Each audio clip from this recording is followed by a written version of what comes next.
El candidato socialista a la alcaldía de Valencia ha llegado esta mañana en tranvía al barrio del Cabanyal, donde le esperaban concejales y militantes para iniciar la visita al distrito de Poblats Marítims. Junto con Jorge Alarte, Joan Calabuig ha visitado la lonja de pescadores y ha comprobado el abandono que sufren los vecinos y las vecinas por parte del Ayuntamiento de Valencia. Ante los medios de comunicación, Joan Calabuig ha reivindicado el valor patrimonial de este barrio y ha lamentado que Rita Barberá esté más preocupada del Gürtel y de Camps que de los valencianos y de las valencianas. Mientras Rita Barberá se preocupa del Gürtel y de Camps, pues nosotros venimos a preocuparnos por Valencia, por los valencianos y las valencianas. Y por lo tanto nosotros venimos aquí primero a reivindicar su patrimonio, a reivindicar que este barrio tiene enormes potencialidades, que podría ser uno de los mejores barrios de esta ciudad y de esta comunidad porque tiene enormes atractivos y unos valores culturales y muy arraigados en la identidad valenciana que son fundamentales,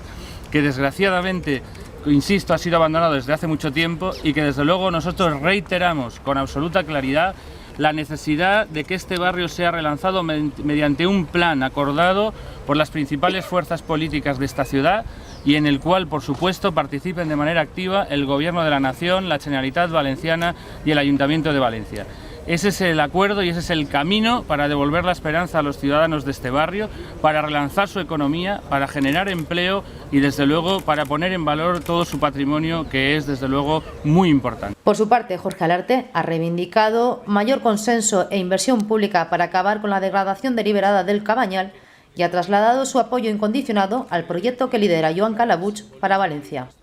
Consenso, inversión pública, rehabilitación, sumar el esfuerzo de todas las administraciones y acabar con